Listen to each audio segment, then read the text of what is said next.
তো তোমরা অনেকে আমার থেকে হোমমেড জেসু টিউটোরিয়াল চাইছো। তো আজকে আমি হোমমেড জেসু টিউটোরিয়াল তোমাদের সাথে শেয়ার করব। দেখো হোমমেড জেসু মেক করতে বেশি কিছু লাগে না। এটা মেক করতে শুধু ৪ টা ইনগ্রেডিয়েন্টস লাগে। টাইলস পুটি বা ওয়াল পুটি তোমরা যে কোনো হার্ডওয়্যার দোকানে গেলে এগুলো পেয়ে যাবে। এরপর লাগবে গ্লু এন্ড দেন একটু হোয়াইট কালার ইউজ করব। তোমরা চাইলে পাউডার ইউজ করতে পারো। এন্ড দেন শেষে কোয়ান্টিটি অনুযায়ী পানি অ্যাড করব।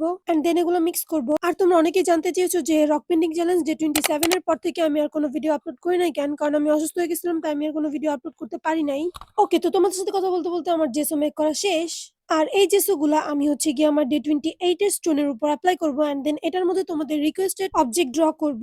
ওকে, তো এই স্টোনটার মধ্যে তো জেসো অ্যাপ্লাই করা শেষ। আর যতটুকু জেসো বেঁচে গেছে অতটুকু জেসো আমি আমার জারে রাখা দিব। Guys just look at the stone. এটার মধ্যে জেসো অ্যাপ্লাই করছি, এটা সবচেয়ে বেশি ভালো কাজ করছে। ওকে, তো এই স্টোনটার জন্য তোমরা সবচেয়ে বেশি কমেন্ট করছো এই ব্রেডটা। আমি জানি না এই ব্রেডের নাম কি, জাস্ট আমি জানি এটা একটা ব্রেড। তো চলো এটার মধ্যে এই ব্রেডটা ড্র করি। তো ব্রেডের কালার মেক করার জন্য এখানে আমি ব্রাউন কালার এবং হোয়াইট কালার মিক্স করছি এন্ড দেন স্টোনের কালারটা অ্যাপ্লাই করতেছি। ওকে, তো কালার ড্রাই হওয়ার পর আমি হোহো মার্কার দিয়ে কিছু ডিটেইলস অ্যাপ্লাই করব। আমি এখানে ওয়াটার কালার ইউজ করব না। এন্ড দেন এটাকে গ্লসি ফিল দেওয়ার জন্য এখানে আমি ভার্নিশ অ্যাপ্লাই করব। তো ডে 28 এর চ্যালেঞ্জটা কমপ্লিট হয়ে গেছে। দেখা হবে নেক্সট ভিডিওতে। টাটা।